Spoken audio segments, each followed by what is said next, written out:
Hi team, so welcome to the very first video of videos and online learning. We'll see how this goes. Today we're going to look at replication of DNA. I hope you've checked out your learning intentions and success criteria, which will be found on the OneNote where you've picked up this video from. So before we get stuck into anything, what we're going to do is we're going to recall a few facts that we learned at the end of last term when we looked at DNA and nucleotides. So what we're going to look at first is, and I know my hands look really big on there, so I'm going to try and use a pen to point to a lot of the stuff and make it a little bit smaller for you. So DNA is a double helix, all right? So it's a double strands of nucleotides. The double helix being a double strands means that we also have them, each strand is complementary to the other one. What that means is that our strands are made up of series of adenine, thymine, guanine, and cytosine. These are our nitrogen-based pairs. We know that adenine and thymine always pair together, and we know that guanine and cytosine always pair together. It doesn't matter which order they are in, which one comes first, but those two all always pair together. What that also means is that if we know what one strand of the DNA looks like, we can work out what the other one is without even seeing it. All right, so without knowing what this one is exactly and without seeing it, if we've got all of these nitrogen bases here, adenine, thymine, guanine, cytosine, guanine, we can work out exactly what's going to be on the other one. All right, so along with that, we also know that between each of the nucleotides, so the adenine and thymine and the guanine and cytosine, we know that they are bonded by hydrogen bonds. Now, hydrogen bonds are the strongest type of bond. So between each side of the ladder, we know that there are hydrogen bonds that exist all the way in between them. So between adenine and thymine, it are 2 hydrogen bonds. Between guanine and cytosine, 3 hydrogen bonds. So if you're going to think about which one is more strongly bonded, the guanine and cytosine are going to be more strongly bonded. All right, another thing to note is that our two strands of DNA, our double strands of nucleotides that exist are anti-parallel. And what that means is that if they're anti-parallel, they have a direction. And so while one will have the direction that heads this way, the other one has the direction that heads that way. All right. So anti-parallel, they're parallel, but they're going in opposite directions. The direction is determined by the prime. So they are either going to be, they will both have a 5' and a 3' end. If this one here is the 5', then this end here is the 3'. And if this one here is a 5' and they're anti-parallel, then this one here will be a 3' and this one here will be the 5'. Yeah, so between those, we've got our primed ends, we have them anti-parallel. We know that our nucleotides sit in the middle here and that they are complementary to each other, meaning that if this is an A, this one here will be a T. If this one is a C, this one will be a G. If it's a G, it's a C, and so forth. We also know that between them are the hydrogen bonds that exist holding those nucleotides together quite strong. Okay, let's move on. So, replication of DNA. Let's try not to move everything out of the screen as well. So I'll have a quick look and make sure you can still see everything. Yep. Okay, so replication of DNA occurs during interphase. That term should sound familiar to you because it's actually the first, it's not the first phase, but it's actually what the majority of cells are doing, what cells are doing the majority of time. So before particularly mitosis or meiosis, cells sit in interphase. You're going to do a whole lot more on interphase in the upcoming lessons. So it occurs during interphase. And what actually happens? Well, points along the DNA strand become origins of replication. All right, so origins of replication, if we think about what those words means, we know that origin means the beginning. So points along our DNA strand become the beginning of replication. So parts where replication will begin. DNA helicase, which is an enzyme, attaches at these points. So wherever these origins of replication are, this enzyme called DNA helicase is going to attach. It's going to unwind and unzip the DNA by breaking the hydrogen bonds. When it does this, this is known as a replication fork with two individual template strands. So if we have a look at our quick diagram over here, you've got your twisted DNA, and obviously this is already semi-unwound, otherwise you wouldn't be able to look like this. But if we have a look at this, our DNA is all twisted up. This is our enzyme called DNA helicase. What it does is it slides along here at this point origin of replication, slides along here, and it unwinds and unzips the DNA. So we end up with two separate strands, single strands of nucleotides. So they're flying along here. It's a DNA helicase is moving along here, separating everything out. This bit here is called our replication fork. All right, and these two strands now become template strands. If you think ahead, or you think back to what I spoke about at the beginning, when I said to you, if we know what one strand is, we can predict what the other strand would be, because they're complementary. You might be able to guess why we call them template strands. Okay. Step number 2. These things called RNA primers will then bind to the origins of replication. The RNA primers signal to the DNA polymerase, which is another enzyme. So let's have a quick note here and work out which ones we need to note. So DNA helicase is very, very important. RNA primers, very, very important.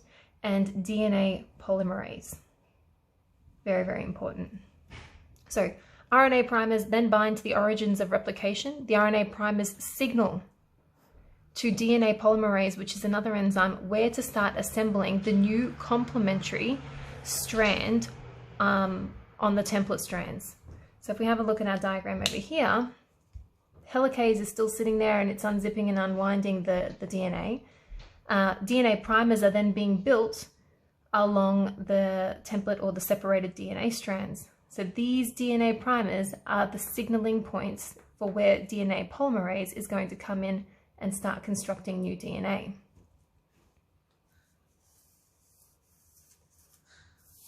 All right, trying not to give away all the secrets at once.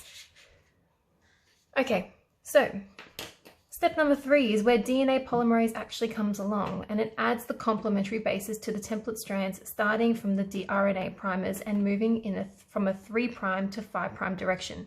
So this is where our anti-parallel knowledge comes in, and this is where we need to understand that the primed ends are very important in the way in which DNA is built or replicated. So they always start from the 3' end and move to the 5'. If we have a look here at our diagram again, we've got our DNA helicase, which is sliding along this way and unzipping and unwinding and unzipping the DNA. We have our DNA primers that are RNA primers, sorry, that have been built in sections. Now, what you might notice is that I've stuck one on the top strand and more than one on the bottom strand. The reason for this is really, really clear. At the top here, I've called this end here is the 3' end. And we know that DNA polymerase will start at the 3' end and work towards the 5' end. If I put one RNA primer here, this DNA polymerase knows that it's going to start building DNA here, and it's going to continue building in the 5' direction until it doesn't need to build anymore. On the flip side, this one here is our 5' end. And so what that means is that it can only build DNA from the 3' to the 5' direction. So as DNA helicase is splitting at these strands, we've got DNA polymerase that's able to continuously build DNA ongoing and ongoing and ongoing, because this is the 3' end and that's the 5' end over here for that strand. In contrast, this bottom strand down the bottom is a 5' down here and is a 3' here. So every time DNA helicase unzips more enzyme, there's a new 3' beginning and a new 3' beginning. So therefore, what the RNA primers have to do is they have to build several spots for the DNA polymerase to actually start building DNA. So as you can see here, there's an RNA primer here, and so the DNA polymerase has already built up that section of DNA. Another RNA primer has been built here, and so DNA polymerase is going to start here and continue to build this section of DNA. Soon, once helicase has unzipped more of this, another RNA primer will be built, and DNA polymerase will come and build this section of DNA. What these are called, these little sections here that are being built, that are split up by these primers, are called Okazaki fragments. So we have our our strand that ends in the 3' that's being unzipped has no Okazaki fragments. The one, our bottom strand here that has the 5' end, will have several Okazaki fragments.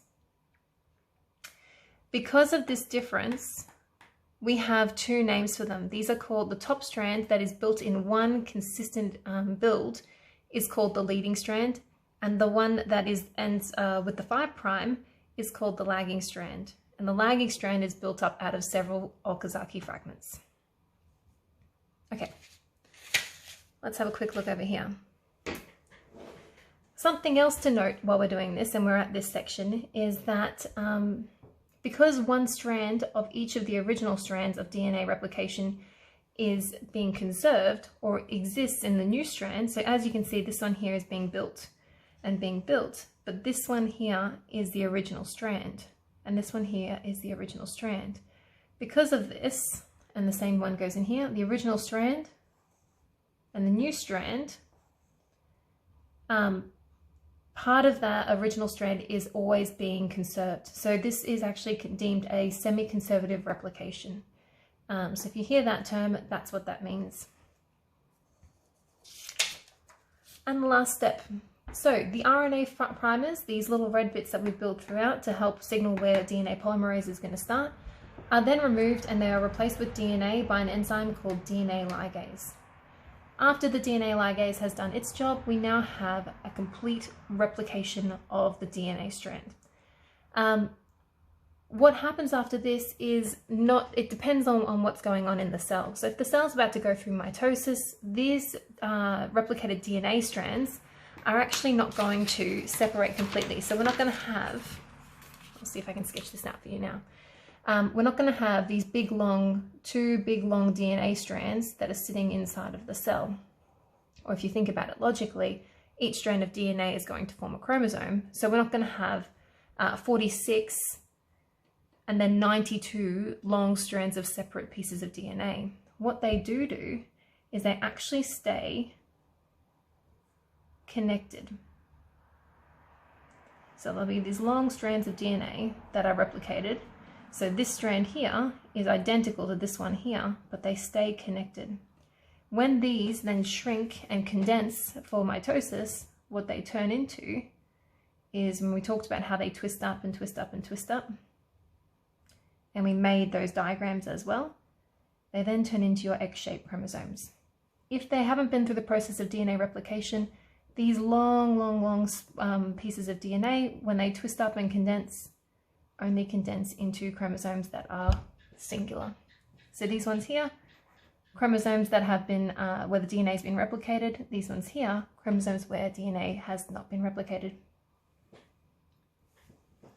That's all for DNA replication.